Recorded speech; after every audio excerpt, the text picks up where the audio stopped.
अच्छा स्टूडेंट्स, सबसे पहले देखें 71 पे क्या कहा जा रहा है। तो अगर मैं एमसीक्यू नंबर 71 की आपसे बात करूं तो उसमें आपने इंटीग्रेट करके बताना है इसको। लिखा हुआ है स्क्वायर रूट 1 + cos x और इंटीग्रेट करना है फ्रॉम।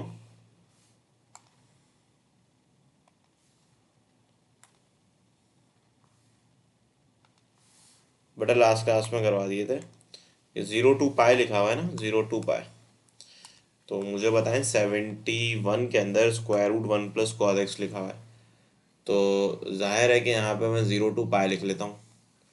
अब 1 + cos x जो है वो बराबर होता है 2 sin² x/2 के, और यहाँ आ जाएगा dx। अब देखिए यहाँ पे भी मैं लिख सकता हूँ 0 to π, और ये आ जाएगा √2, और यहाँ क्या आ जाएगा sin x/2 dx। √2 को आप निकाल लें बाहर। sin x/2 का जो इंटीग्रल होता है वो cos x/2 होता है।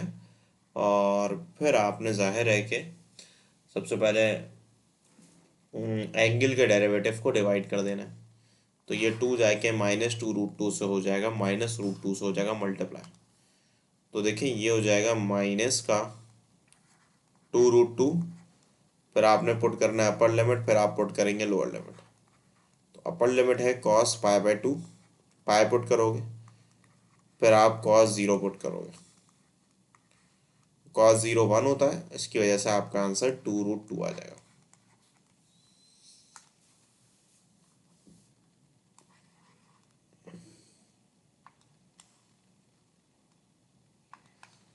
अच्छा अब 72 को देखिएगा। 72 पे कहा जा रहा है आपने इसको इंटीग्रेट करना है, स्क्वायर रूट 1 + cos x को। अगेन सेम प्रोसीजर होगा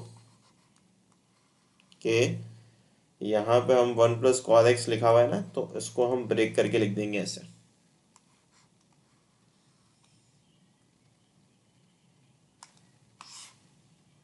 अच्छा ये 2 साइन नहीं होगा, सॉरी गलती कर दी है मैंने, ये 2 cos होगा। ठीक है, क्योंकि प्लस है ना, तो उसको प्लस कर लेते हैं। यहाँ पे भी क्या आ जाएगा, cos आ जाएगा।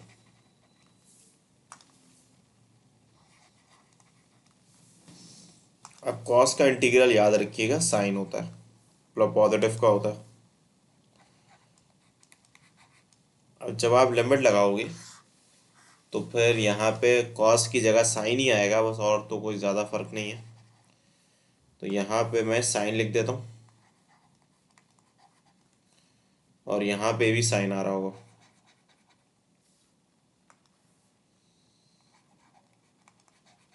sin π/2 जो है 1 होता है, तभी इसका आंसर -2√2 आ जाएगा।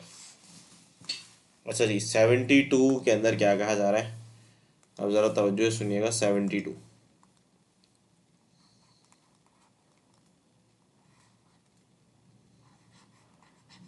इधर भी सेम कहानी है कि आप यहाँ पे लिखोगे 2 sin² x/2। इस सेम तरीके का क्वेश्चन है शहजोर, यहाँ देख लो। अब देखो यहाँ पे मैं 1/√2 को निकाल रहा हूँ बाहर। ये हो जाएगा dx/sin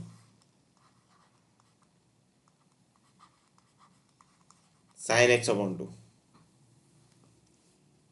साइन नहीं, सॉरी कॉस। ये कॉस हो जाएगा ना, दोबारा वही गलती कर रहा हूँ।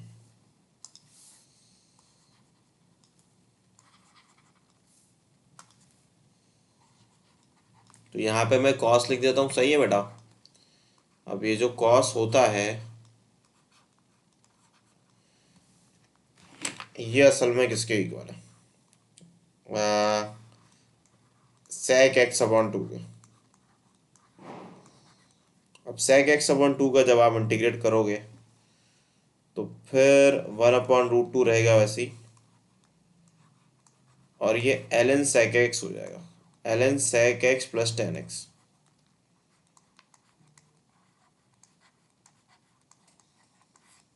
फिर इसको आप डिवाइड कर दोगे जी जी, डबल एंगल भाई, फर्स्ट ईयर वाली आइडेंटिटी। यह आ जाएगा 1/2। अब ये टू जाहिर है 1 से मल्टीप्लाई करेगा, ये जब ऊपर लिखोगे √2/2, तो बेटा ये सिंप्लीफाई होके √2 बन जाएगा। फिर ये आ जाएगा ln sec x/2 + 10 x/2। ठीक है, तो आपका जवाब जो है वो ऑप्शन नंबर डी आ जाएगा।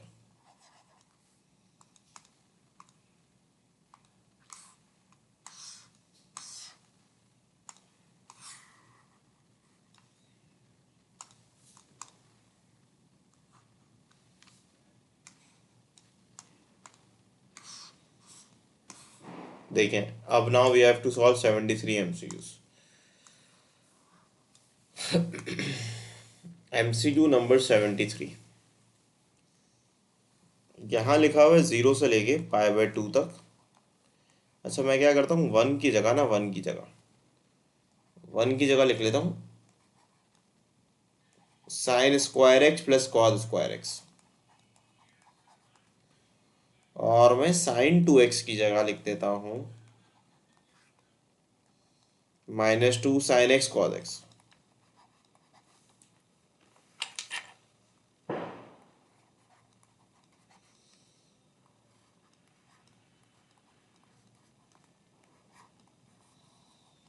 फिर आप यहाँ लिख लोगे sin x -cos x का होल स्क्वायर, स्क्वायर से रूट हो जाएगा कैंसिल। अब जब कैंसिल होगा चाहे dx रहेगा वैसे।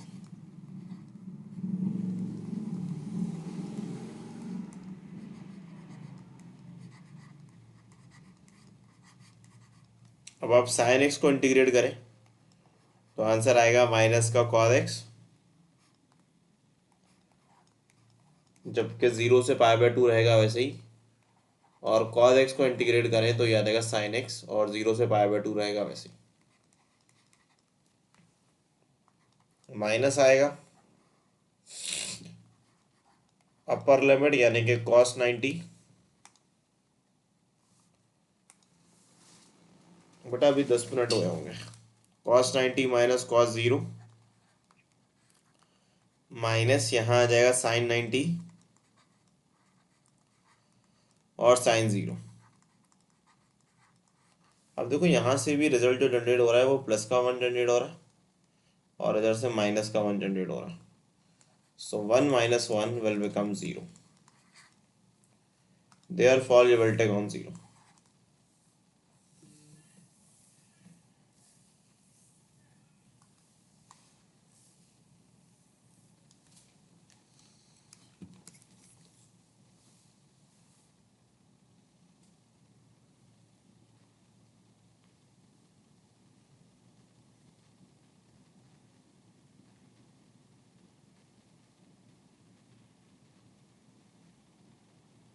एक मिनट देना बच्चा मुझे।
अच्छा भाई 74 पे आ जाए। 74 पे आपने इसको इंटीग्रेट करना है, theta sec² theta D theta. अब मसला यहाँ ये आ रहा है, थीटा sec² थीटा लिखा है, भाई ये ट्रिग्नोमेट्रिक फंक्शन है, इसके अंदर मैं एक रूल लगा देता हूँ, वो ये होता है 74 पे ना, कि आप इसके अंदर डी आई मेथड यूज़ कर लें।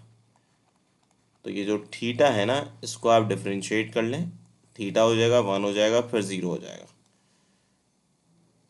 फिर आप लिख लें सेक स्क्वायर थीटा, फिर सेक स्क्वायर थीटा का आप ले लें इंटीग्रल, तो वो टेन थीटा होता है। फिर टेन थीटा का आप ले लें इंटीग्रल, जो हो जाएगा एल एन सेक थीटा। फिर इसको और इससे मल्टीप्लाई कर दें, माइनस कर दें, ये प्लस आएगा माइनस। ये ट्रिक आपसे क्लास के अंदर डिस्कस की गई होगी, ठीक है। So your integral will become simply theta times ten theta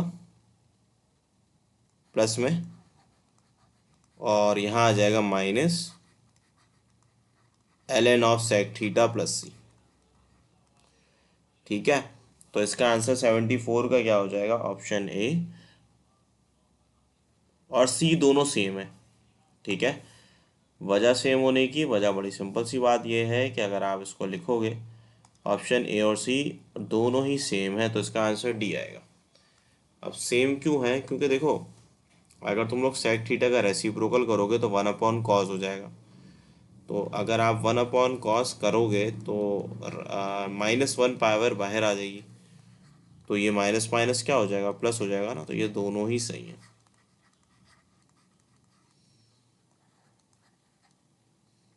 अब 74 के बाद 75, अच्छा 75 भी आपकी बुक का ही क्वेश्चन है।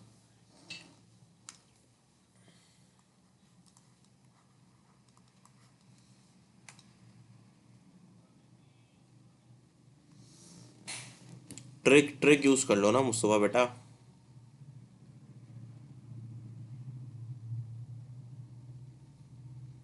ट्रिक में ये होता है, मैं बता देता हूँ। देखो जो अलजेब्रिक फंक्शन है ना, उसको डिफरेंशिएट करो जब तक कि ज़ीरो ना हो जाए। और जो आपका फॉर एग्जांपल क्या नाम है, ट्रिग्नोमेट्रिक फंक्शन है, उसमें आप लोग उसको इंटीग्रेट कर लें, और इंटीग्रेट तब तक करें जहाँ तक ज़ीरो लिखा हुआ है, और ये सवाल फिर सॉल्व हो जाएगा, जल्दी सॉल्व हो जाएगा, बाय पार्ट से लंबा हो जाएगा।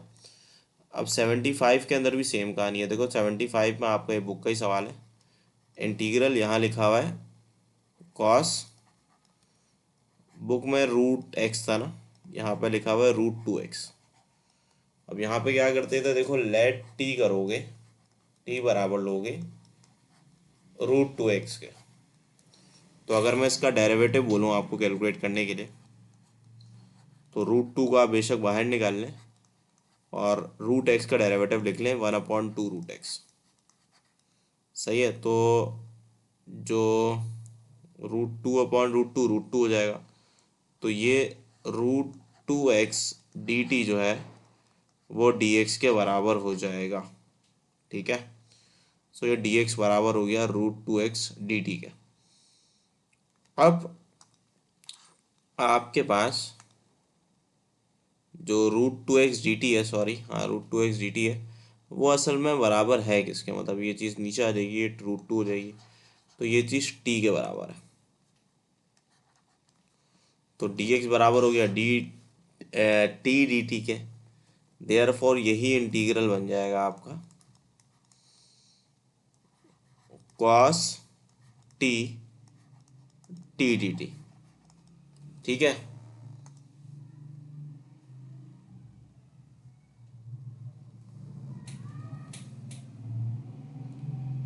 तो कोशिश करो दानियल इसको अंडरस्टैंड करने की, फिर जब पढ़ लो तो फिर उसको दोबारा से देख लेना वीडियो।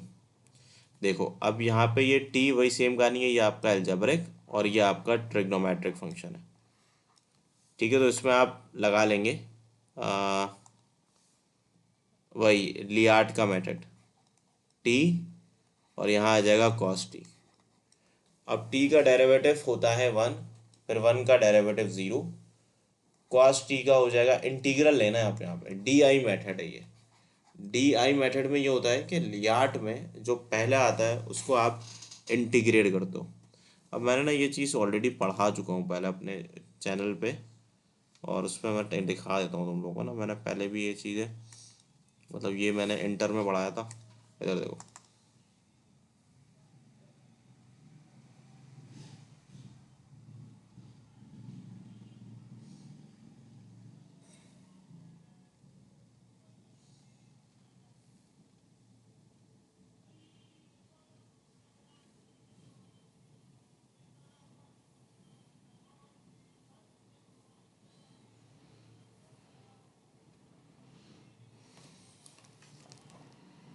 ये सब पढ़ा चुका हूँ मैं। देखो ये आपने यहाँ पढ़ा है ये, सॉरी और आ गया होगा।